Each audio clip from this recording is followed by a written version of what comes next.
Bonjour à tous et bienvenue dans le grand JT de l'éducation. Tout de suite le sommaire. Première partie de l'émission, focus sur la rentrée de Pape Ndiaye, rémunération des profs, laïcité, réforme du collège. On fera le point sur ses déclarations et sur son action en tant que ministre de l'Éducation. Deuxième partie de l'émission, on reçoit le cofondateur de la plateforme Trouve ton prof qui propose du soutien à bas prix pour tous les jeunes, notamment ceux issus de milieux défavorisés. Et puis enfin, on retrouvera Loïc Landreau pour sa chronique. Aujourd'hui, il nous raconte l'histoire de la photo de classe. Loïc, qu'on retrouve tout de suite pour l'actualité en bref. Bonjour Loïc. Bonsoir Virginie, bonsoir à tous. On commence ce journal avec une rentrée sous très haute tension à Mayotte. Ces derniers mois, le 101e département français fait face à une crise sociale et sécuritaire alarmante. Chaque jour, des bandes armées s'affrontent à coups de machettes, de kidnapping et de raquettes. Et ce matin, une semaine donc après la métropole, les écoliers de l'archipel ont fait leur rentrée dans des conditions très particulières. Nos confrères de France Info racontent qu'à Mamoudzou, la capitale, le maire s'est résolu à faire poser des barbelés autour de certains établissements. Des agents municipaux et des vigiles privés ont également été engagés pour assurer la sécurité des élèves. Des opérations de fouilles sont menées par la BAC locale dans les collèges et les lycées. Et la création d'une police des transports est également en réflexion suite à de nombreuses attaques de bus. Une situation qui dure et pour laquelle les autorités locales n'ont que peu de solutions pour l'instant. Autre information inquiétante pour l'avenir de nos enfants, la France est la mauvaise élève de l'Europe en termes de classes surchargées. Oui, c'est ce que révèle une note de la direction de l'évaluation de la prospective et de la performance publiée à la fin de l'année 2022. Selon elle, en primaire, la France compte en moyenne 22 élèves par classe contre 19 dans le reste de l'Union européenne. Au collège, les effectifs atteignent les 26 élèves par classe contre 21 dans le reste de l'Europe. C'est là où l'écart est le plus important. Autre exemple frappant, si on se compare avec l'Allemagne, outre-Rhin, les enseignants de maternelle ont 9 élèves en moyenne par classe, là où chez nous, ils sont 23. La note est en accès libre et gratuit si vous souhaitez la consulter et elle souligne clairement le retard de notre pays en termes d'éducation. On poursuit avec le calendrier des épreuves 2023 qui vient de sortir. Chers parents, chers professeurs, chers élèves, notez bien tout ça dans vos agendas. Pour les troisièmes, le brevet se tiendra donc le lundi 26 et mardi 27 juin prochain. Les épreuves écrites de spécialité du bac général sont fixées les lundis 20, mardi 21 et mercredi 22 mars 2023. Les épreuves tant redoutées de philosophie auront lieu le mercredi 14 juin. Quant au grand oral, il est prévu du lundi 19 juin au vendredi 30 juin et à savoir que les résultats seront communiqués à partir du 4 juillet. De quoi passer de bonnes vacances ou pas. Une fois n'est pas coutume, on termine avec une série à ne pas manquer ce soir sur TF1. Oui, ça s'appelle Lycée Toulouse-Lautrec. C'est avec Ryan Bensetti, Stéphane de Groot, Valérie Carcenti et Horatica, entre autres. La série est tirée de l'histoire vraie de sa productrice, qui était élève dans cet établissement unique en France, qui est situé à Vaucresson, en région parisienne. Un lycée où 250 élèves en situation de handicap moteur étudient auprès de 150 élèves valides. À savoir que certains comédiens et figurants handicapés sont de vrais élèves de Toulouse-Lautrec puisque la fiction a été tournée au sein même du lycée l'an dernier. School TV recevra d'ailleurs le réalisateur de la série très prochainement dans la quotidienne d'Emmanuel Davidenkoff. Merci Loïc. Alors place à notre question du jour pour démarrer cette année 2023. Quel bilan pour Pape Ndiaye en tant que ministre de l'Éducation nationale? On en parle tout de suite. Pour en parler, je suis ravie d'accueillir sur ce plateau Norman Gourrier. Bonjour. Bonjour. Merci d'être avec nous. Vous êtes toujours un fidèle de School TV et nous vous en remercions. Vous êtes secrétaire général du SNCL, le syndicat national des collèges et des lycées. Nous n'avons jamais dit ça, entre guillemets. Ce sont les mots de Pape Ndiaye à propos d'une revalorisation de salaire de tous les professeurs dès le début de l'année 2023. C'était la semaine dernière chez nos confrères de RMC. Une interview qui a fait beaucoup parler. Pourtant, Emmanuel Macron l'a bien dit. Lui, c'était chez France Inter en avril et c'était un entre-deux tours. C'était même une promesse de campagne. Alors, est-ce que c'est la preuve qu'il y a un gros souci de communication, voire de cohérence au sein même de l'Éducation nationale et donc du gouvernement ?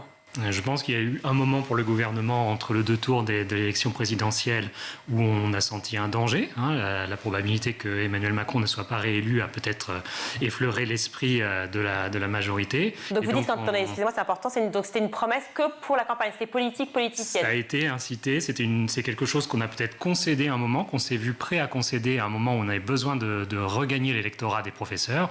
Et puis une fois la victoire obtenue, bien, les promesses s'oublient assez vite et maintenant on essaie de chercher des moyens de revenir un peu sur les engagements ou de transiger, de bricoler pour que ça coûte un peu moins cher. Et parce que le gouvernement a très envie de l'affichage médiatique des 10% pour tous, mais il n'a pas les moyens de cette ambition. Mais ça, il y a 50 ans, je veux bien l'entendre, mais ça fait des années qu'on parle de ça, des promesses qui ne sont jamais tenues, de l'image des politiques qui font de la communication pendant les campagnes et qui ne suivent pas finalement, qui ne tiennent pas leurs promesses. Aujourd'hui, en plus, avec les réseaux sociaux, avec les interviews, tout se voit, rien ne se perd. Tout à fait. Oui. Donc comment on peut encore arriver là, à cette situation où 6 mois après, on reprend des dires et qui ne vont pas? Et oui, même les politiciens eux-mêmes sont conscients que lorsqu'ils s'engagent sur des paroles qui sont enregistrées, filmées, données sur les ondes, ça les engage quelque part. Ils ne peuvent pas jouer complètement avec l'opinion publique ni avec l'opinion des professeurs. Donc là, il est très difficile pour le ministère de renier ce qu'a dit le président. Alors on peut essayer de tricher à la marge en expliquant que ce n'était pas vraiment tous les enseignants, mais certains, 10%, mais en comptant les 3,5 qu'on a déjà donnés, et ainsi finalement gagner par-ci par-là quelques millions. Voilà, donc c'est à ce jeu-là malheureusement qu'on est amené à jouer, faute de quelqu'un qui se donne les vrais moyens de son ambition. Parlons justement de cette ambiguïté. En fait, 2 000 € donc pour tous les enseignants, 2 000 € net, ce qui n'est pas le cas aujourd'hui, puisque je crois qu'on est à 1 869 €, c'est ça? Oui, avec les primes. Oui, avec les primes, voilà. Ce qui correspond effectivement à ces fameux 10% d'augmentation. Est-ce que l'ambiguïté, elle s'est jouée là-dessus? C'est-à-dire qu'en fait, on s'est dit, bon, alors c'est pour tous ceux qui démarrent ou qui ont un salaire bas, on rehausse et on a 2 000 €, mais cela ne concernera pas les professeurs qui avaient déjà un salaire plus haut? Je ne peux pas croire que l'ambiguïté se soit jouée là-dessus, puisque nous-mêmes, on avait été reçus au ministère quelques mois plus tard, on a échangé avec le cabinet ministériel sur la question, et il nous avait été redit, il y a moins de 2 mois, que des signaux seraient donnés également à tous les professeurs. Donc l'idée que la revalorisation toucherait toutes les catégories de la carrière était bien dans l'esprit de cette promesse. Aussi parce qu'un fonctionnaire, comme tout salarié, a le droit à une carrière, et son augmentation, elle doit être dans le temps. Il s'engage et il donne son service sur toute sa vie professionnelle, donc il faut aussi que son salaire augmente régulièrement. Si on augmente les jeunes à l'entrée du métier, mais qu'ils gardent le même salaire pendant 25 ans, ça n'a pas de sens, ça ne va pas répondre au problème d'attractivité qui est le principal problème auquel doit répondre les 10%. Donc on joue effectivement sur cette histoire de taux. On parle de 10%, mais peut-être que ce sera que 7 ou 5% pour certains. Oui, ça s'annonce comme déjà 6,5, puisqu'on retranche les 3,5 qu'on a déjà donné au titre du dégel du point d'indice, qui en fait n'est pas une augmentation, mais plutôt un rattrapage de l'inflation.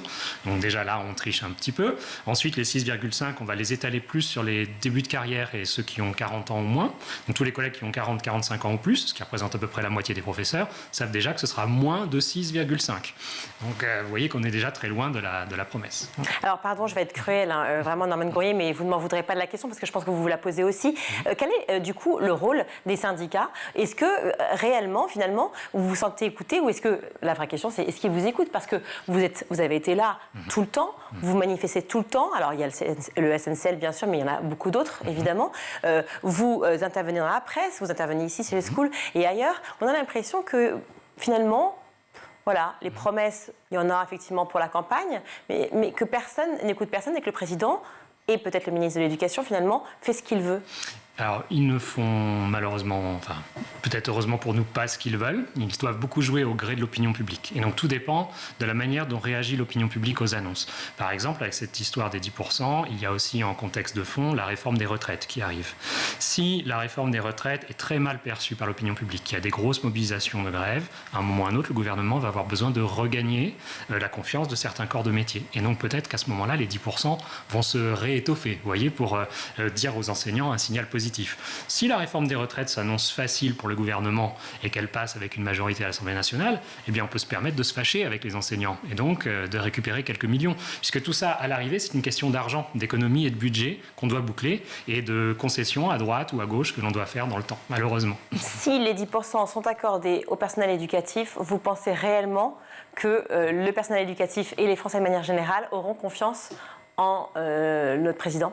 Non, ça je ne le pense pas. Mais je pense que si les 10% étaient attribués, comme nous le demandons, inconditionnellement à tous les professeurs dès septembre prochain, on peut désamorcer la mobilisation des enseignants participant à la grève générale qui se menace pour la réforme des retraites. Et donc on peut vider les rues. Ce n'est que de la menace, finalement. On va éviter plus de menaces. C'est une manière de désamorcer le conflit à venir sur un autre sujet, la retraite à 65 ans.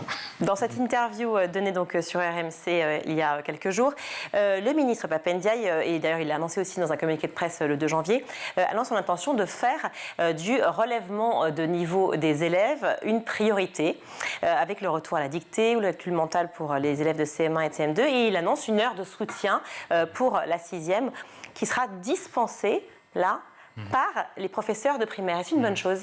Alors voilà, vous voyez par exemple que l'annonce qu'on va transiger sur les 10%, finalement, ça ne choque presque plus les enseignants puisqu'ils ont tellement été floués ces dernières années que peu d'entre eux avaient réussi à croire à cette promesse. Mais une annonce comme celle-là, là, il y a de quoi fâcher le corps enseignant. Parce que les annonces de Pap Ndiaye, c'est un bricolage qui est vraiment en dessous de ce qu'on attendait de lui lorsqu'il a parlé de l'homme malade du système du collège, qu'il avait annoncé une mesure étendue sur le collège, et on nous annonce des bricolages, des expérimentations, le retour d'une heure de soutien qu'on nous a retirée. Elle était déjà présente il y a 10 ans. On avait manifesté à l'époque pour conserver ces demi-groupes et le soutien, on nous l'avait retiré sous prétexte que c'était inutile, et maintenant on nous la redonne. Donc, vous voyez un peu quel est le sentiment d'écœurement qui vient avec ce genre d'annonce.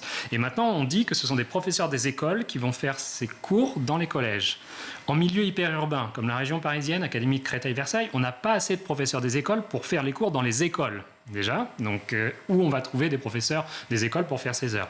Et dans les autres académies de France, là, il y aura peut-être des bonnes volontés, mais quand le collège est à 15-20 km de l'école, qui vous allez trouver pour aller faire une heure de soutien à 20 km avec le prix du carburant à l'heure actuelle, la voiture, quand l'heure est payée 40 € brut. Oui, et autre question, ce sont des professeurs qui ne sont pas spécialisés. Ce ne sont pas des professeurs soit de mathématiques, soit de français. Non, ce sont des généralistes qui viennent du cycle 3 et puis qui donc ont les capacités, la formation et l'excellence pédagogique qui est la leur au niveau de l'enseignement primaire et qui vont devoir faire un enseignement primaire continué en 6e, ce qui n'est pas forcément ce qu'on attend de leur part. Janvier, c'est un peu aussi une deuxième rentrée, évidemment, pour les élèves comme pour les parents, ce qui concerne l'école. Pap Ndiaye, il y a plusieurs sujets sur le feu, la réforme de la voie professionnelle, la réforme du collège. Mettre tout le paquet sur la 6e, vous êtes très concernés. Est-ce que c'est une bonne chose ou pas? Là aussi, c'est très déceptif comme discours de rentrée. Il y a une réforme de la voie professionnelle qui est cruciale, qui va changer vraiment la donne pour tous les jeunes Français qui se destinent à l'apprentissage dans les années qui viennent. On a un basculement très fort d'un très grand nombre de jeunes qui vont retirer du disciplinaire, donc moins d'heures de cours, mais plus de formation, stage et apprentissage. Alors qu'on est dans un contexte où nos employeurs, nos entreprises peinent déjà à recruter tous les apprentis qui sont disponibles, alors qu'il y a même des aides de l'État, et on reçoit actuellement des subventions si on prend un apprenti, ces subventions qui d'ailleurs devaient s'arrêter à la rentrée prochaine, que le gouvernement est obligé de maintenir pour réussir à garder à flot un recrutement correct du nombre d'apprentis, et là on va démultiplier les apprentis. Mais avec quelles ressources, avec quel support d'accueil, on ne le sait pas. Et tout est une question d'argent, en fait. D'une part, mais aussi sans doute de souplesse. Et nous, ce qu'on voit, c'est qu'à la rentrée, il y a des postes de professeurs qui, eux, vont fermer directement. C'est déjà prévu dans la comptabilité. Les postes de lycée professionnel vont être fermés, alors qu'on n'est même pas encore sûr qu'à la place, on aura des stages et des formations d'apprentissage à donner aux élèves. Donc cette réforme, elle est cruciale. Et le ministre, discours de janvier, quasiment pas un mot, rien, à peine évasif comme ça, quelques phrases. On avait la question des AESH, vous savez, les personnes qui accompagnent les élèves en situation de handicap. Depuis des mois, on se bat pour leur situation financière, catastrophique. Le ministère a reconnu qu'il fallait faire quelque chose, mais il a dit en septembre 2023. Donc on remet dans 9 mois un soutien d'urgence financier. Donc c'est de grands dossiers qui étaient ouverts avant, aucune réponse. Et là on nous parle de la 6e et on nous annonce des expérimentations étendues sur le sport, sur cette 6e tremplin qui a été testée déjà l'année dernière dans l'Académie d'Amiens sur une dizaine de collèges. On va étendre un dispositif expérimental qui n'a même pas 1 an d'ancienneté, qui a été testé dans 6 collèges à toute la France. Ça paraît vraiment de l'affichage ou des annonces pour meubler. Et c'est très en dessous de ce qu'on attendait de ça. Et cette année, donc 2022-2023, va être une année perdue, si je comprends bien, pour les élèves, enfin perdue entre guillemets, dans le sens où on a eu une pénurie de professeurs, et donc ces fameux 4000 contractuels engagés, qui n'a pas été solutionné, puisque vous le dites, effectivement, peut-être qu'il y aura le même problème à la rentrée de septembre prochain. Oui, s'aggravant même. Oui. Les salaires des professeurs, manifestement, ça devait être en janvier, ça ne bouge toujours pas. Non. et le ministre ainsi que son équipe parlent plutôt de septembre 2023. La formation qui est inexistante, les AESH, pareil. Donc ça veut dire quoi? Ça veut dire que les élèves qui aujourd'hui sont en classe aujourd'hui, enfin des élèves donc de cette année 2022-2023, peu importe leur niveau, collège, lycée ou primaire, vont subir cette situation et donc vont avoir des conséquences terrible. Oui, c'est une stagnation. On a perdu une année. Alors, on pensait que c'était une retenue justement pour annoncer la réforme du collège et que ce temps de janvier serait le moment où viendraient les grandes annonces sur la découverte professionnelle en 5e, par exemple, qui avait été promise par le président. Là, on n'a rien. On nous dit qu'on va peut-être discuter dans 6 mois de ce qui se passera dans 1 an, mais sans le détail. Et donc, on a cet effet de stand-by qui apparaît avec un ministre qu'on sent aux ordres d'un gouvernement qui a un autre projet en tête, une autre priorité, c'est la réforme des retraites. Et c'est ce qui gèle tout à l'heure actuelle. On voit bien que tout est suspendu à ce dossier. Mais comment peut-on en fait croire encore à notre avenir? Je parle aussi bien des parents que les élèves et qu'évidemment tout le corps professoral. Quand on voit effectivement toutes ces promesses qui sont non tenues, toutes ces dires dont on parle de légèreté, je ne commente pas, je ne peux pas me permettre, mais vous le faites et d'autres le font aussi sur ce plateau. C'est quoi la situation actuelle? Comment croire à tout ça? Et on a beaucoup de tristesse parce que Pape Ndiaye, lorsqu'il a été nommé, était reçu comme une personne qui n'était pas du sérail administratif, qu'on espérait qui allait un peu casser les codes, qui est une personne brillante, qui a eu de grandes réussites dans son parcours. Et donc, on espérait peut-être de lui que c'est quelqu'un qui saurait fixer de manière plus ou moins autonome un cap et donner une nouvelle ambition et un élan à l'éducation nationale. Et on découvre en vérité qu'il est là comme marionnette et qu'il le répète ce qu'on lui dit de dire et qu'il infléchit son discours en fonction de ce que Matignon, l'Élysée, a besoin de dire à un moment ou à un autre. Et ça, c'est très décevant. Pour autant, on disait qu'il tranchait avec son prédécesseur, Jean-Michel Blanquer, justement, à qui on reprochait beaucoup le manque de dialogue. Oui, c'est sûr qu'au moins, on ne peut pas reprocher pour le moment à Pape Ndiaye d'être aussi clivant et, auprès des professeurs. Au niveau de la forme, il y a quelque chose qui est de beaucoup plus décent et acceptable dans sa manière de faire et de dialoguer. Mais comme il n'y a pas de contenu à passer, ça finit par se voir. Si vous voulez, vous pouvez avoir toute la diplomatie du monde et toute la politesse du monde. Si vous n'avez rien à offrir, au bout d'un moment, on le comprend. Et on en est là aujourd'hui. Pas de contenu à passer, ou alors peut-être qu'il n'a peut-être pas de poids sur les décisions finalement vis-à-vis de l'éducation nationale. Qui pilote en fait? Est-ce que c'est l'Élysée ou est-ce que c'est le ministère? Je ne suis pas un expert politicien, mais je dirais que quand on regarde les différents ministres de l'Éducation nationale qui se sont succédés, l'histoire a montré qu'un ministre de l'Éducation nationale qui veut faire son chemin peut le faire, c'est une question de personnalité. Il faut avoir le courage de prendre des positions fermes et de jouer aussi, même avec les gens de son propre camp, un bras de fer, qui est un bras de fer d'accepter aussi de prendre des risques politiques. Et justement, je pense aux jeunes aussi, qui vont à l'école tous les matins, au collège, au lycée, et qui voient forcément les informations, qui voient la lutte, qui voient ce manque de décision aussi pour une école qui est très affaiblie, qui peine beaucoup. Quelles sont les motivations des jeunes aujourd'hui pour aller travailler, pour se dire je vais avoir un avenir demain? Alors, peut-être que c'est assez décorrélé maintenant de la question de l'avenir professionnel ou de l'orientation, mais on continue quand même de voir que nos élèves ont l'amour d'apprendre et sont là avec beaucoup de positivité dans les cours, surtout les plus petits, et même au collège. Il y a toujours ce dynamisme, et heureusement, c'est ce qui fait que le métier est intéressant, que les enseignants continuent à faire leur métier avec dévouement tous les jours. Là-dessus, il n'y a pas trop d'inquiétude à avoir, mais c'est dommage de perdre du temps, de gâcher des moyens, de perdre du temps et de ne pas avoir cette possibilité de soutenir une vraie ambition publique pour l'enseignement et d'être toujours dans le mégotage et dans les astuces pour diminuer les coûts. On perd 1500 postes à la rentrée 1. On vient de nous annoncer la fermeture de 1500 postes d'enseignants. Donc quand on nous dit 1500 postes en moins et venez, professeurs des écoles, faire des heures en plus en collège, on se dit où est la logique derrière ça? Oui, d'autant plus que je le répète, il manquait déjà 4000 postes en septembre. Oui. Donc en fait, ça devrait être totalement l'inverse. C'est ça qu'on ne comprend pas en fait. Pour nous, qui sommes simples citoyens, qui ne sommes pas forcément, alors journalistes dans l'éducation maintenant, mais qui n'étaient pas il y a encore un an, c'est vrai que c'est compliqué de pouvoir comprendre la situation. On est parents, on se dit mais attends, je comprends pas, il manque des postes, nous annonce une suppression. Quelle est la logique? Il y a forcément une logique. Oui, alors il y a une logique comptable de base qui est qu'il y a un léger recul démographique globalement sur l'année prochaine, donc un petit peu moins d'enfants. Donc pour le ministère, un peu moins d'enfants, ça veut dire profitons-en pour un peu moins de professeurs et réduire le coût.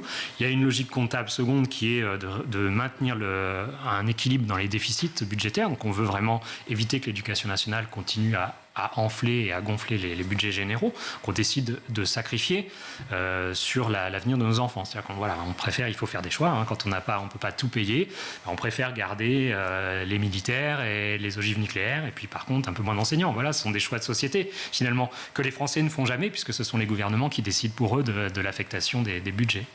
Autre moment qui a marqué les auditeurs dans cette interview de Naé Ramsey, c'est la discussion autour de l'abaya, autour des tenues religieuses à l'école. Pour Pape Ndiaye, on ne peut pas faire de généralité et définir clairement ce qu'est un vêtement religieux. Qu'est-ce que vous en pensez? Est-ce que, selon vous, le ministre manque de courage?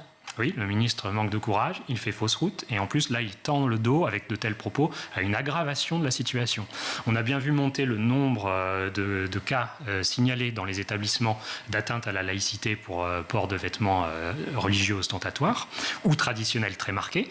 Et donc, on voit bien qu'il y a une tendance actuelle, une mouvance, qui est d'ailleurs rarement, moins le fait des enfants eux-mêmes que d'adultes qui manipulent les enfants et les adolescents pour provoquer l'institution. C'est-à-dire qu'on demande à des jeunes filles de porter ces vêtements pour tester un peu la réaction de l'administration. Ce sont donc des messages politiques. Voilà, on essaye d'envoyer à l'intermédiaire des élèves, ce qui est à mes yeux presque plus grave. Hein. On manipule des enfants pour faire passer des messages politiques à l'intérieur de l'institution nationale.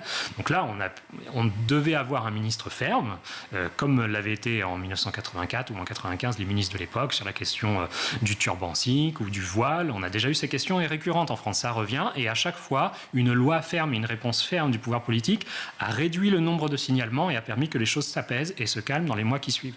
S'il n'y a pas cette réponse ferme, on laisse planer le doute et on ne fait qu'envenimer les choses. Donc là, il a raté une occasion de marquer clairement les limites. Et s'il pense que légalement, c'est tendancieux, c'est-à-dire que la loi ou notre Constitution ne le suivrait pas sur telle interdiction, après tout, ce n'est pas à lui de le dire. Il pourrait très bien prendre cette décision réglementaire et laisser les familles ou les personnes qui se sentent lésées par ceci interroger la justice et voir ce que la justice en dit. Et ce serait à elle de juger si le principe de laïcité est respecté ou attaqué dans cette question. Mais il ne laisse même pas cette chance, en fait, au discours légal de se mettre en place, puisqu'il coupe court à toute possibilité. Et donc, on va se retrouver encore sur le terrain avec des professeurs partagés entre un ministre de l'Intérieur qui disait qu'il allait sanctionner il y a quelques mois, des inspections académiques qui disent de laisser couler, et puis des situations qui s'enveniment, des situations qui se multiplient. Et un flou artistique total quand il dit qu'il ne va pas regarder chaque photo de chaque tenue pour voir si oui ou non c'est un vêtement religieux, et de laisser ça justement au chef d'établissement ou au professeur. Mais alors on comprend, il est ministre, effectivement, il n'a pas le temps de faire ça, et ce n'est peut-être pas son rôle de regarder chaque photo effectivement pour chaque élève de chaque établissement français. Mais enfin, est-ce que c'est le rôle d'un chef d'établissement? Est-ce que c'est le rôle d'un prof aussi de faire ça? Non, je pense que ces propos visent à noyer le poisson, parce que c'est pas ce qu'on lui demande. On ne lui demandait pas d'aller sortir son maître. Il y a des tenues qui sont clairement identifiées, que ce soit le camis, que ce soit l'abaya, c'est tout. Et il y a des termes pour les désigner, elles renvoient à des éléments culturels très précis. Donc si on indique qu'on n'a pas le droit de porter ces vêtements, on indique qu'on n'a pas le droit de porter ces vêtements dans le règlement intérieur ou par le biais d'un décret ministériel. Il n'y a aucune ambiguïté là-dessus, on ne lui demandait pas d'analyser le cas par cas, on lui demande de faire un texte, et après, à l'institution de l'appliquer, et aux usagers de l'institution qui considèrent que ce texte est liberticide, de demander à la justice ce qu'elle en pense. L'uniforme, une bonne chose ou pas? Pour nous, ça n'est pas la bonne réponse, mais malheureusement, si c'est la seule qui permet d'assurer que l'école reste un terrain neutre et on respecte les principes de laïcité, alors à défaut, oui, l'uniforme. Mais vraiment, ça serait pour moi presque un aveu d'échec. Je pense que la France a une spécificité, une gestion de ces questions qui lui est propre. Elle ne doit pas se laisser influencer par les modèles anglo-saxons. Elle doit suivre sa voie qui lui a toujours permis que l'école soit un endroit apaisé pour toutes les communautés de pensée et religieuses qui sont les siennes. Il faut sauver ce modèle. C'est quelque chose qu'on doit garder parce que ça nous est propre et c'est une richesse. Et puis on voit bien qu'on manque de moyens financiers, donc qui paierait cet uniforme? Ce serait vraiment la question aussi, les problèmes de beaucoup de familles qui ne pourraient absolument pas aller jusque-là. Une dernière question par rapport effectivement à la liberté pour les personnels de direction, justement. Est-ce que c'est un projet très ambitieux? Est-ce que c'est un projet compliqué? Est-ce que c'est peut-être pas le moment d'y penser? Donner plus de latitude au chef d'établissement, est-ce que c'est le moment? Alors, c'est sûr que c'est un système, si on l'envisage, qu'il va falloir aborder de manière très précise et pas avec ces discours un peu flous ou à double sens auxquels commence à nous habituer le ministère. Parce qu'à l'heure actuelle, le système est très strict. Bien sûr qu'il y a des affectations d'enseignants qui se passent avec des barèmes, des systèmes de points. C'est certes très lourd, très laborieux, mais ça se veut équitable et clair. Même si on a perdu un peu de visibilité sur le système ces dernières années, ça reste quand même quelque chose où chacun a des chances équitables avec un barème. Si demain on arrive sur des recrutements à profil, il faut que ce soit très clair d'emblée comment ça se passe, sur quelle base, qui peut postuler, qui décide in fine, dans quel but, est-ce que ça a un intérêt, parce que si c'est seulement pour alimenter les bons établissements des dix meilleurs enseignants reconnus comme meilleurs enseignants en ne laissant dans les zones difficiles que les enseignants qui n'ont pas eu les moyens d'être recrutés ailleurs, on voit aussi quel problème de clivage on peut commencer à renforcer. Notre école actuellement est en perte de vitesse en termes d'équilibre et de chance au niveau social. C'est-à-dire que de plus en plus en France, l'endroit où l'on est né, le milieu social dans lequel on est né, est déterminant. Ça n'était pas tant le cas il y a 30 ans. Ouais. Et là, on est en train de perdre cet avantage. Et ce genre de système, on a l'impression que c'est de la souplesse, mais ça peut être à double tranchant et se faire au détriment des secteurs les plus difficiles. On a besoin d'enseignants forts aussi, avec des bons profils pour les élèves les plus difficiles. Merci beaucoup Norman Gourier d'avoir été avec nous dans le Grand JT d'éducation. Vous êtes secrétaire général du SNCL, le syndicat national des collèges et des lycées. Merci. Merci. On marque une courte pause, on se retrouve.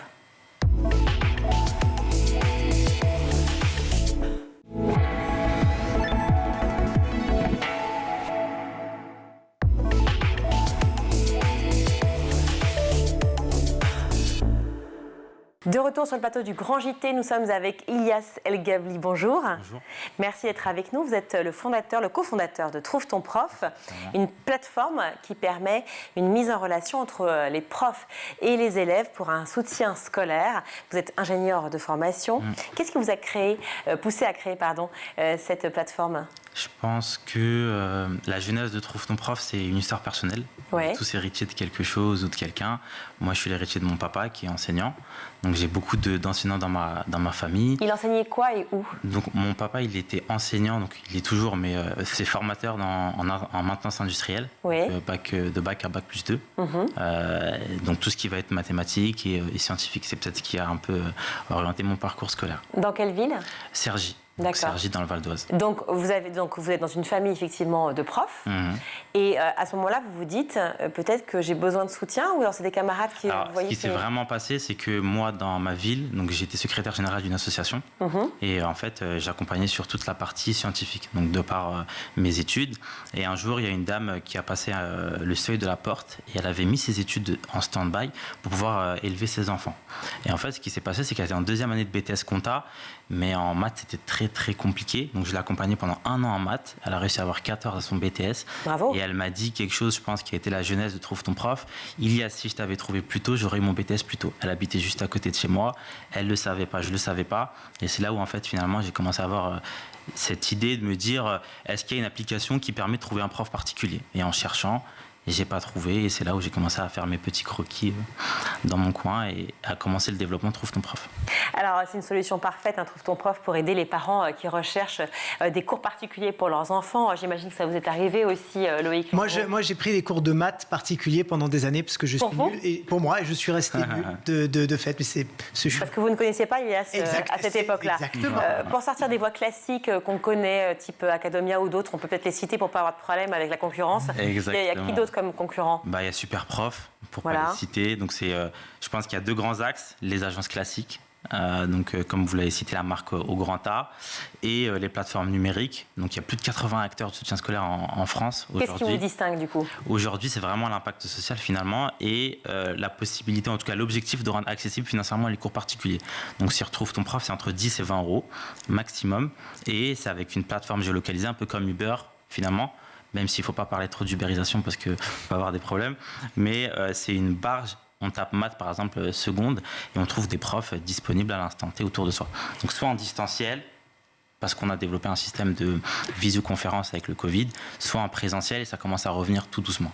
En distanciel ou en présentiel, c'est le même prix ? Oui, c'est le même prix. C'est vraiment le prof qui va appliquer le prix qu'il souhaite, entre 10 et 20 euros. Quand je dis prof, c'est pas prof d'éducation nationale, ça peut l'être. On en a d'ailleurs, mais c'est vraiment toute personne issue de la société civile qui veut dispenser une connaissance ou accompagner. D'accord, mais qui n'a pas forcément reçu une formation pédagogique, Exactement. donc qui n'a pas eu le CAPES par exemple pour enseigner. D'accord. Mais qui serait quelqu'un de bon en maths, en l'occurrence, ou en français ou en langue, et qui permettrait en fait une aide comme le ferait un grand frère. Exactement, un étudiant. Et on a eu beaucoup de cas de personnes issues de la société civile, notamment pendant le Covid, quand on a ouvert la plateforme aux bénévoles pour justement participer à l'élan de solidarité qui a traversé le pays.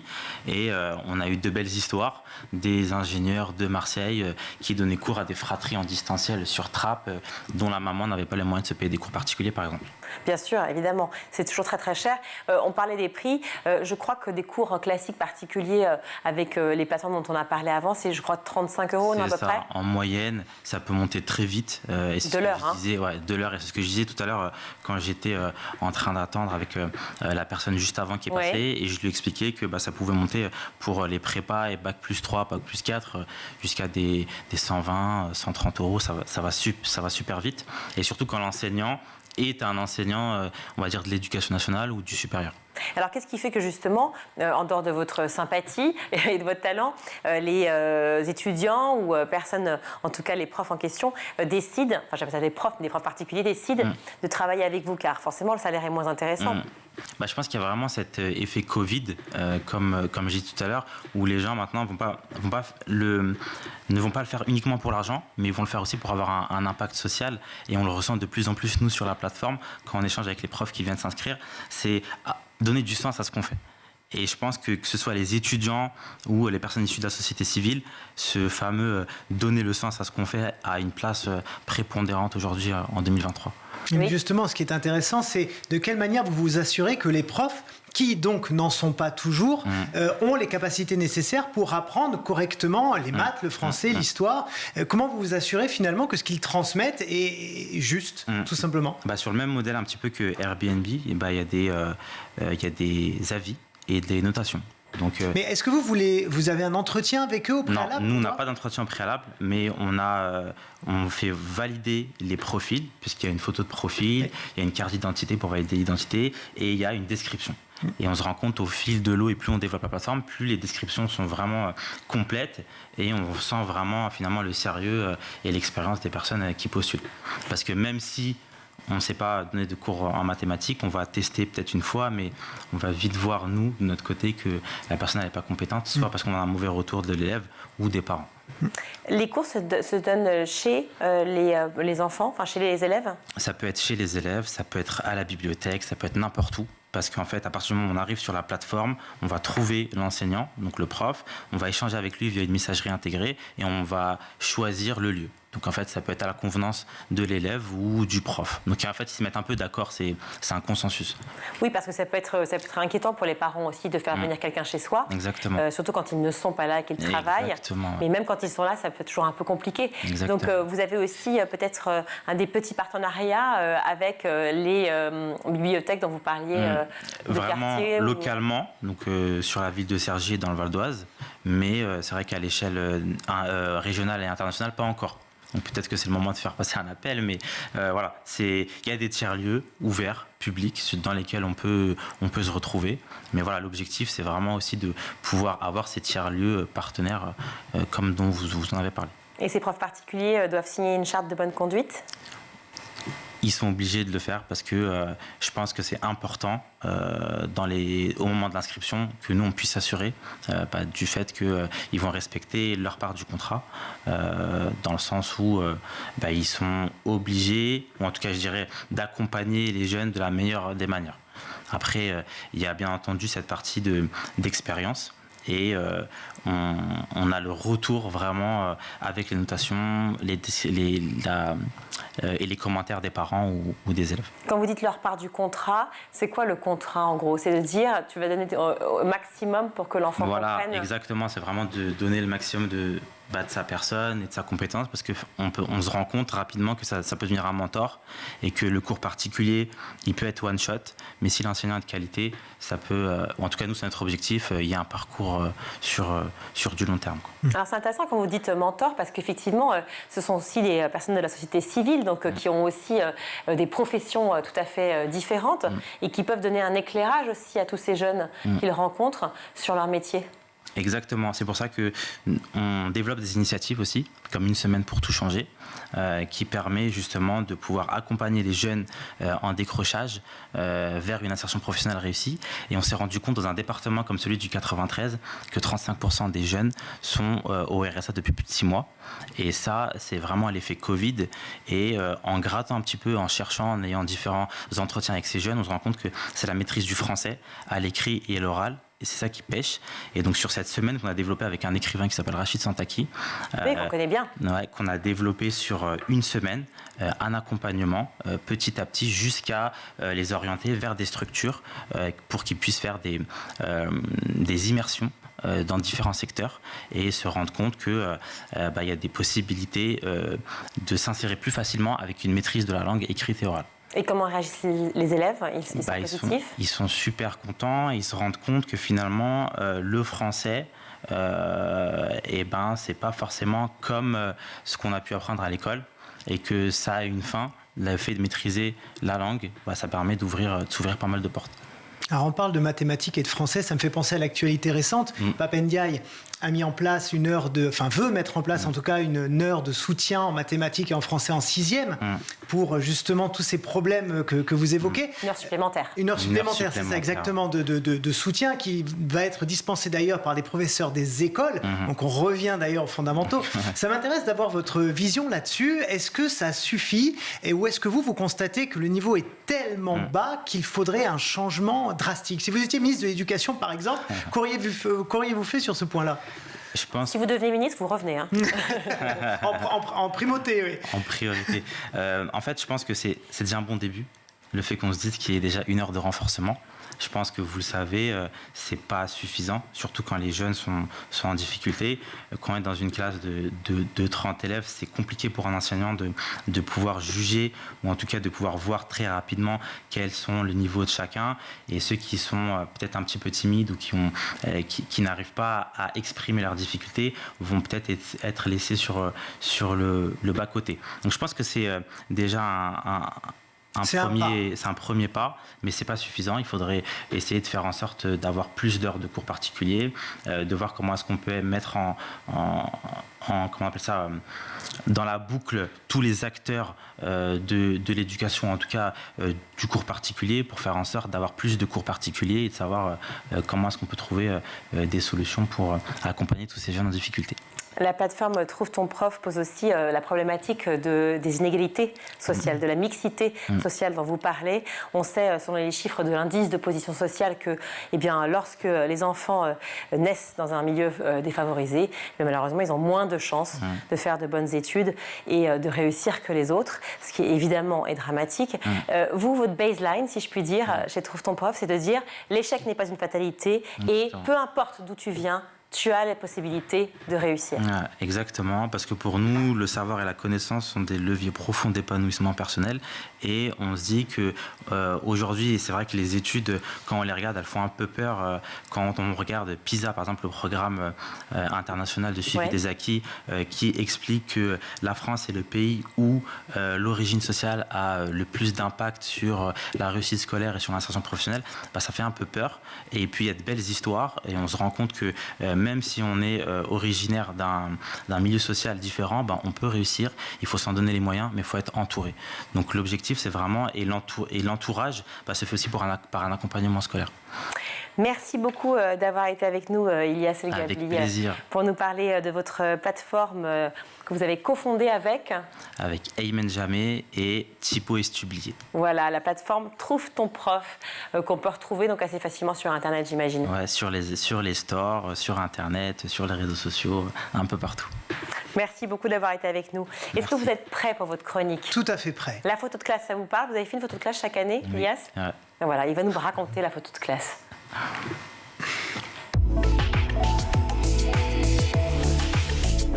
Loïc, on va faire la lumière aujourd'hui sur la photo de classe, l'histoire de la photo de classe qui est devenue au fil des siècles un véritable témoin historique de l'évolution de l'école, c'est vrai ça? C'est exactement ça, mais juste avant quand même, parce que vous me l'avez demandé la semaine dernière et vous savez que je peux absolument rien vous refuser. 3, 2, 1, voici ma photo de classe de l'année 2000. Mais attendez, je vous vois pas, vous êtes où? C'est tout petit, j'en suis désolé, on était au début du numérique. Vous étiez forcément au milieu, vous, bah oui, forcément. J'ai mis un petit cercle rouge sur ma tête pour que vous voyez que j'ai les yeux fermés. Vive la photo de classe, et surtout j'ai une magnifique chemise à carreaux blanche et verte, typique des années 2000. Voilà, je pensais que c'était sympathique de commencer comme ça, vous voyez qu'on peut évoluer, et ce grâce à la chirurgie esthétique. Photo du 19e siècle. Et pas loin. Donc du coup, effectivement, la photo de classe qui est apparue en même temps ou presque que la photographie elle-même au 19e siècle. Ah oui, vraiment? En rigolant, mais c'est ça. Bah voilà.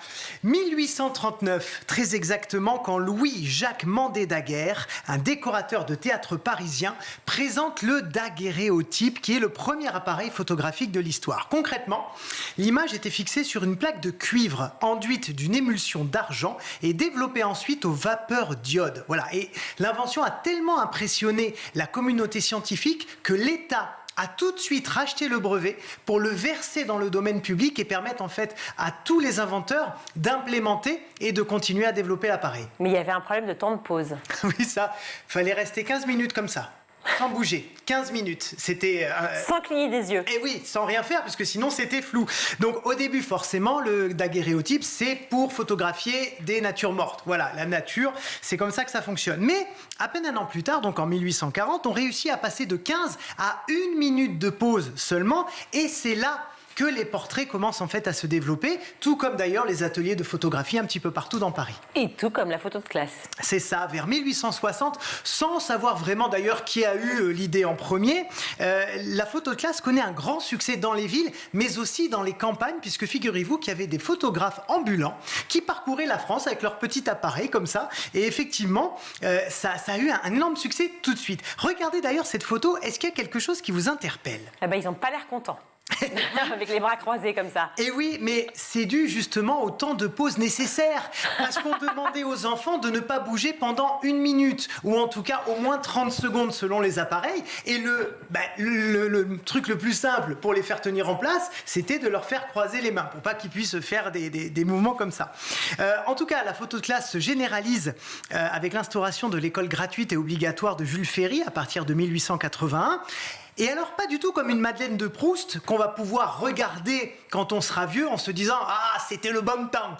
Pas du tout, c'est pas l'idée. En fait, ces photos viennent graver dans la mémoire collective la rigueur, le sérieux de l'enseignement, l'obéissance des élèves, les nouvelles générations lettrées qui arrivent, donc les prochaines forces vives de la nation. C'est ça, à la base, le but de ces photos. On montre que la France a un système éducatif performant et que des enfants sont prêts à reprendre les rênes du pays. Et qu'on soit clair aussi, ça fait une pub d'enfer à l'école gratuite, obligatoire et laïque de Jules Ferry. D'ailleurs, regardez cette autre photo et dites-moi s'il y a quelque chose qui vous étonne. Eh bien, alors là, oui, forcément, il y a un tableau et puis il y a un professeur au milieu des élèves. Voilà, et sur le tableau, il y a une citation, c'est ça. Alors, cette photo date de 1906. Et à cette époque, la France porte encore les stigmates de la défaite contre les Prussiens en 1870. On est donc sous la Troisième République. Et si le professeur est placé au milieu de ses élèves, c'est bien pour montrer son rôle central dans l'éducation et donc dans le redressement du pays. C'est ça. Et surtout, vous l'avez dit, vous l'avez remarqué d'ailleurs pour les jeunes de tout à l'heure, mais c'est le cas là aussi, personne ne sourit. Et non, il faut être grave. On sort de la guerre, on sort d'une période très difficile. Et donc l'idée, c'est de dire, on est prêt à ce que jamais ça ne recommence. Et quant à la citation qu'on a vue sur le tableau, c'est une phrase de Jules Simon, un ancien Premier ministre qui est décédé en 1896. « Le peuple qui a les meilleures écoles est le premier peuple. S'il ne l'est pas aujourd'hui, il le sera demain. » Donc vous voyez combien l'histoire, la politique, la sociologie s'invitent dans les photos de classe, en tout cas à cette époque. Et est-ce qu'elles vont évoluer, ces photos de classe, au XXe siècle? Oui, beaucoup. Alors en termes de cadrage, notamment, les photographes essayent de nouvelles mises en scène, ils jouent de plus en plus avec l'architecture des établissements. Ça change aussi au niveau du temps de pause, puisque la photo devient enfin instantanée. 1927, il y a eu pas mal de dérives dérive justement sur les photos de classe et l'Éducation nationale décide de rédiger une circulaire pour encadrer la pratique et elle publie même un code de bonne conduite pour que les professionnels qui interviennent dans ces écoles essaient pas d'en faire trop ou de faire payer trop cher ou etc. etc. C'est une circulaire qui sera d'ailleurs remise à jour dans les années 50 puis en 2003. Et dans les années 60, la photo de classe passe en couleur. 1970, on constate un assouplissement en termes de tenue vestimentaire, de sourire, de place de l'enseignant sur la photo, etc. Et puis les années 90, donc c'est l'avènement du processus avec le numérique, même si c'est en très très petite qualité. Et voilà comment la photo de classe finalement a évolué jusqu'à nous. Formidable, merci voilà. Loïc. Moi j'apprends toujours beaucoup de choses avec vous, je suis ravie. Mais je vois qu'effectivement, peut-être que si à l'époque, croiser les bras et faire la tête permettait de dire clairement qu'on ne veut pas de nouvelle guerre, moi je propose qu'on fasse la même chose sur School. C'est ça, on voilà. n'en pas. Les choses soient claires. Et tout de suite, c'est l'heure de retrouver Malika Ménard avec son invité de la semaine dans Souvenirs d'écoliers. Bonjour à tous et bienvenue dans Souvenirs d'écoliers. Toutes les semaines, je reçois une personnalité qui se confie sur son enfance et sa scolarité. Et avec moi cette semaine, Laurent Mestré. Bonjour Laurent. Bonjour Malika. Alors, tu es animateur de télévision, Oui. mannequin. Oui, un peu moins maintenant, mais toujours un petit peu.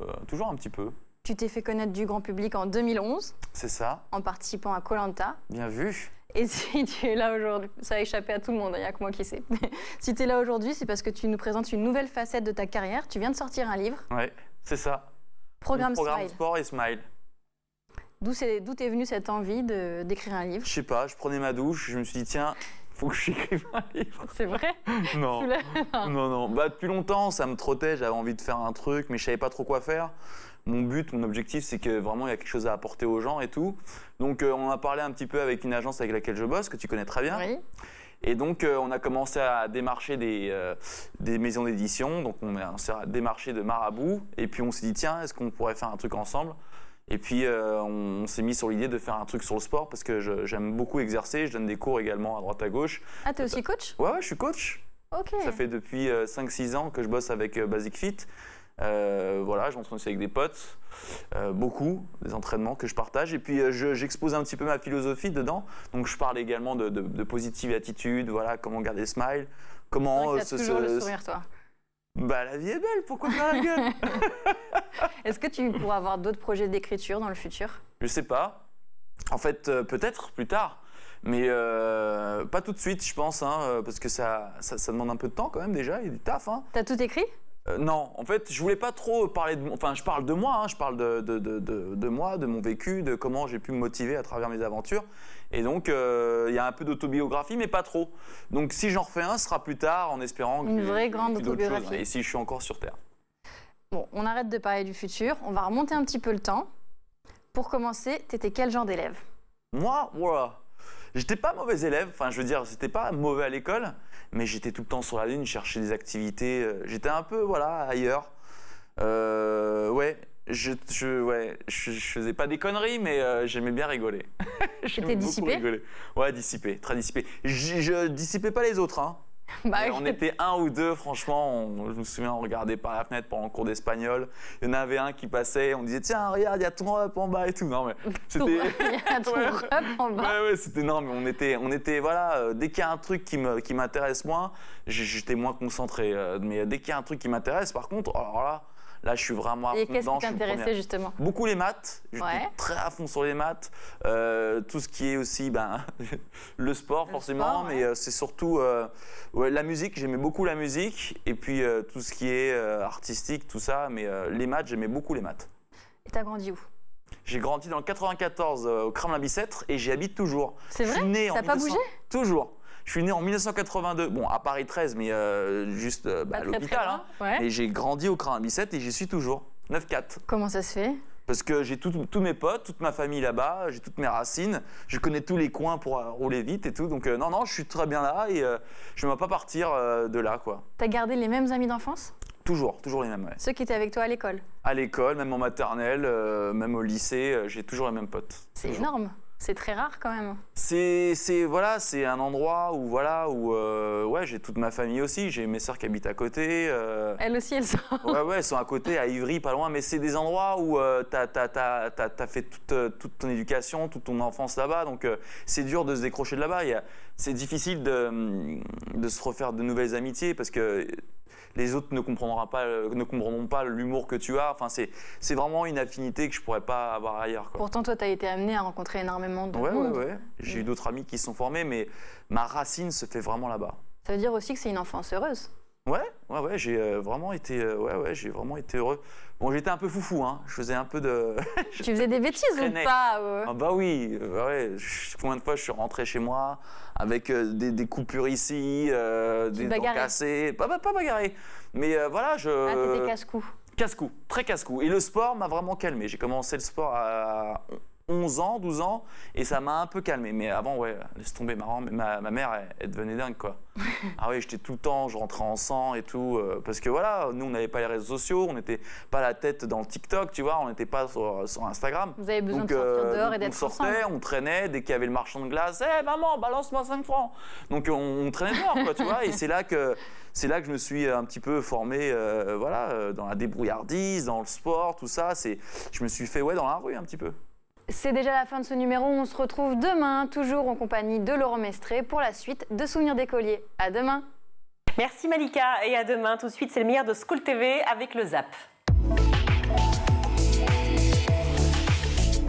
Mode avion, donc ça, jusque-là, on le connaît tous sur nos téléphones portables. Le mode collège, c'est celui que vous permettez d'activer, donc justement avec à la fois cette application et cette plateforme. Concrètement, ça marche comment? Donc le collégien et la collégienne va avoir cette application sur son téléphone portable, va activer le mode collège quand son professeur le lui propose en cours pour pouvoir aller plus loin, j'imagine, avec des contenus pédagogiques présélectionnés. Oui, mais il y a quand même une recette, c'est que l'enseignant peut voir à quel moment quel élève est bien en mode collège. Exactement. Donc Modco, comme vous l'avez très bien dit, c'est une application mobile que l'élève télécharge sur son téléphone, sur iOS ou Android, et une application web pour le professeur qui lui permet d'avoir cette vision de quels sont les élèves qui sont connectés à Modco et quels sont les élèves qui sont actifs dans Modco, et de partager tous les contenus qu'il souhaite partager pendant la classe. Donc on est moins dans l'interdiction, mais plus dans quel contenu on va vouloir pousser avec nos élèves. Oui. Donc, pour expliquer simplement, l'élève rentre en classe, il active le mode collège en ouvrant son application. Il ouvre son application, active le mode collège, et dès l'instant où il a activé le mode collège, on a un compteur qui démarre. Oui. Et c'est ce compteur qui permet à l'élève, parce que notre objectif, c'était d'informer en premier l'élève et le professeur, et qui lui permet d'accéder à tous les contenus pendant la classe. Donc on voit dans les expérimentations et dans les usages qui sont faits dans le quotidien par les professeurs que l'usage finalement du téléphone, il est très limité. Nous, en tant que parents, même les professeurs ont peur de ce téléphone et on a peur du temps d'écran. Oui, c'est vrai que ça peut être problématique, mais on se rend compte dans un temps de classe d'1 heure, finalement, l'usage du téléphone, il a lieu, on l'utilise pendant 1 minute, 2 minutes, pour aller voir une vidéo qui explique différemment une notion, pour aller faire un test, un quiz, pour permettre de valider un contenu ou une notion que le professeur a abordé, ou bien de travailler en collaboration entre élèves. Donc c'est vraiment ça l'objectif, en faire un outil pédagogique. Nicolas Todesco, vous avez le sentiment d'avoir de plus en plus de demandes, en tout cas aussi bien pour les classes classiques que pour les classes spécialisées? Ça a toujours été assez porté quand même sur les problématiques TDA, 10, voire même TSA. Donc effectivement, on équipe beaucoup de classes un peu spécifiques, type SECPA, Ulysse, même certains IME, mais pas uniquement. Hein. Donc il y a aussi ce côté quand même de lutte contre la sédentarité qui est une vraie problématique aujourd'hui, qui rentre en compte aussi dans la décision des établissements scolaires de s'équiper. Mais c'est vrai que répondre aux problématiques de ces enfants-là, ça reste quand même la principale cause aujourd'hui de nos ventes et de nos contacts. Irina. Oui, Caroline Cauchois, est-ce que les élèves qui ont un TDAH sont-ils prioritaires pour utiliser ces vélos? Oui, Oui, ils sont prioritaires effectivement, mais ils sont proposés à toute la classe. Donc, il y a forcément des créneaux qui sont alloués aux enfants à besoins particuliers, mais pas que, à l'instar des autres outils et objets qui sont à disposition dans les classes. Ça ne provoque pas des chamailleries entre les élèves qui veulent monter sur le vélo en même temps ? Non, c'est pour ça qu'il y a eu un vrai protocole qui a été mis en place de manière à ce que tout d'abord ces bureaux vélos s'intègrent vraiment dans les différents règlements de classe et dans les différents fonctionnements en termes pédagogiques, organisationnels des classes. Et puis les enseignantes ont vraiment intégré des rotations, des roulements, des inscriptions, mais voilà, toujours en ayant la priorité pour les enfants à besoins spécifiques particuliers. Vous avez parlé effectivement de process. Quand va-t-on qu'on comprenne bien sur ce bureau vélo? Est-ce qu'il y a des règles?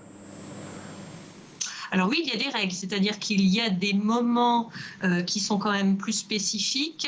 Les enseignantes ont quand même remarqué que pour certains enfants, il restait compliqué de pédaler et d'avoir une autre activité motrice, comme écrire par exemple.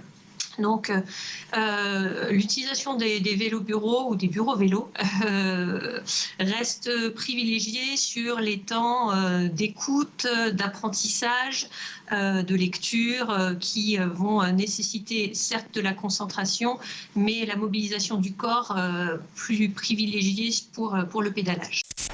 Ce livre, c'est vraiment pas un livre contre les enseignants, contre le personnel de manière individuelle. J'en suis moi-même une, c'est vraiment une critique de l'institution. Et du coup, par exemple, ça va plus m'intéresser de voir pourquoi les élèves, les enseignants peuvent avoir des propos sexistes, comment ils en sont arrivés là, que forcément les défoncer au niveau individuel.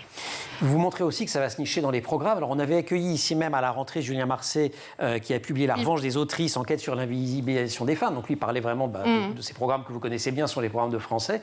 Mais en fait vous dites c'est dans tous les programmes. Hein.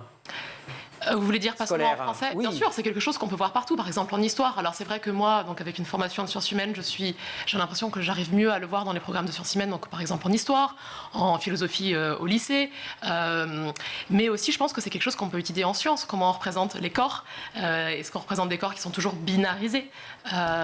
Donc en fait c'est quelque chose qui traverse tous les programmes, qui traverse même nos interactions et la manière d'organiser en fait l'école. Vous avez été très marqué, je vous cite, par une idée qui revenait en boucle dans les histoires de parents qui étaient recueillies dans les livres que vous avez lus. Je vous cite, on peut essayer d'élever nos enfants. Alors, ce sont des parents qui sont très éveillés, très woke, pour le coup, au sens propre du terme. Hein. Et vous dites, même eux, ils disent, on peut essayer d'élever nos enfants le plus loin possible des stéréotypes et des assignations sexistes, mais un jour, il y aura l'école. Oui, alors c'est le constat un peu décourageant que j'ai partagé aussi, parce qu'en fait, au moment où j'ai écrit ce livre, j'étais enceinte de mon deuxième enfant, qui était un petit garçon, et qui a été assigné garçon à la naissance, et je me suis dit, qu'est-ce qui va se passer? Moi, je vais essayer de l'élever le plus possible, de l'éduquer le plus possible de manière antisexiste, et qu'est-ce qui va se passer quand il va rentrer la première fois en collectivité à l'école? Alors, quand je dis que l'école, du coup, est un problème, c'est pour dire l'école comme l'ensemble de la société. Mais en effet, je pense que c'est un constat qui est partagé par beaucoup de parents. Qu'est-ce qui va se passer quand nos enfants arrivent à l'école? D'abord, j'aimerais qu'on revienne avec vous, Gaëlle, sur la notion même d'empathie, parce que la définition assez commune, c'est de se dire que c'est la capacité de s'identifier à autrui dans ce qu'ils ressentent, mais en 2023, on peut définir l'empathie comment? Comme un super pouvoir? En 2023, on peut toujours la définir comme le définissait déjà à l'époque Jean de Séti. Et en fait, il y a une particularité que les gens souvent oublient quand on est dans la fiction ou dans les séries télé, c'est la capacité à se différencier de l'autre. Et cette capacité à se différencier de l'autre, elle est capable seulement quand on arrive à prendre conscience soi-même de ses propres émotions. Donc si c'est un super pouvoir, je dirais oui et non. Oui, si on arrive à l'utiliser, parce que quand on est tous avec cette capacité d'empathie. Et non, dans le sens où tout le monde l'a et donc tout le monde pourrait l'utiliser. Ouais. Les lieux où ils sont positionnés en classe, est-ce que c'est important ou c'est anecdotique? A priori, pour plus de faciliter la fluidité des mouvements dans la classe, c'est souvent mis au fond de classe pour ne pas déranger justement les autres élèves. Après, c'est vrai que l'objectif, c'est vraiment que cet outil puisse être utilisé par tous les élèves, justement pour ne pas stigmatiser l'élève qui a un trouble ou qui a un handicap, clairement. Et puis, on s'est rendu compte aussi que c'était un outil aussi de lutte contre le décrochage scolaire, puisque c'est vrai qu'on a posé la question aux élèves, avez-vous pensé au bureau vélo avant de venir en classe? Et il y a quand même un tiers des élèves qui répond oui. Et c'est vrai que ça nous a surpris de voir que justement, ça permet aussi d'apprendre autrement, de voir l'école différemment. Les élèves d'aujourd'hui ne sont pas les élèves d'il y a 50 ans. Ils ont besoin d'être stimulés, de pouvoir bouger. Et c'est vrai que parfois, là, vous venez de montrer des photos de ma fille Pauline sur le bureau vélo. Et c'est vrai que parfois, elle s'arrête de pédaler, elle est sur le bureau vélo, elle s'arrête de pédaler pendant qu'elle écrit. Et puis après, elle reprend un petit peu le pédalage à petite vitesse. Et donc, ça lui permet vraiment de faire les deux et elle parvient à rester vraiment concentrée, comme de nombreux élèves, sur le cours du coup. Un courant de pensée philosophique qu'on étudie à l'école.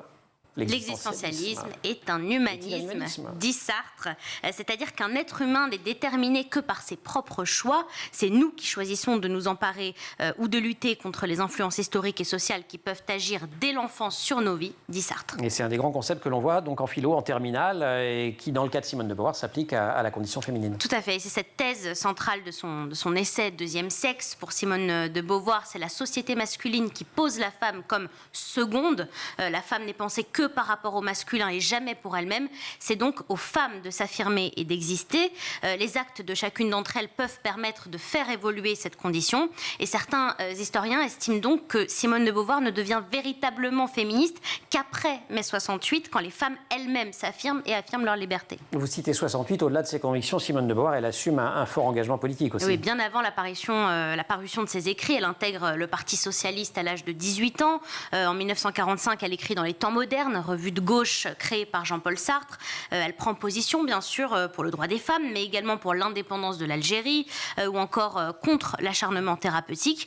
Elle est notamment très présente lors du débat autour de l'avortement en France. C'est elle qui rédige le manifeste des 343, texte publié dans le Nouvel Obs à l'époque et qui fait beaucoup parler. 343 femmes qui ont eu recours à l'avortement et qui demandent que ce ne soit plus fait dans la clandestinité pour protéger les femmes, justement un texte qui a permis de faire avancer le débat et de faire voter plus tard la loi Veil en 1975. Simone de Beauvoir, femme d'idées, femme de conviction et qui a été reconnue pour le coup de son vivant. Mais oui, parce qu'avant d'être une femme de conviction engagée, etc., il ne faut pas oublier que c'est avant tout un écrivain, une écrivaine. Elle laisse une œuvre importante. Elle a notamment remporté le prix Goncourt pour son roman Les Mandarins en 1954, mais elle laisse aussi 3 tomes d'autobiographie, Mémoire d'une jeune fille rangée, La force de l'âge et La force des choses, qui ont eu un grand impact en France. Et qui continue d'ailleurs. Tout à fait. Voilà pour le ZAP. Merci beaucoup d'avoir été avec nous. Merci Charles-Loïc. Merci. C'est toujours un bonheur d'être avec vous. Oh. Les spectateurs le disent, le savent. Oui. D'ailleurs, si vous voulez écrire à Loïc, n'hésitez pas, il vous répondra, n'est-ce pas Loïc? Avec un immense plaisir. Et toute l'équipe le fera et moi aussi, bien entendu. Aujourd'hui, à la réalisation, nous remercions Xavier Sanchez, ainsi qu'au son Mathieu Sullivan. Au make-up, c'est Emma Raza Findra Lambeau, Emma Guessel et Agathe Denanois. À la rédac, bonne soirée à tous. Ciao.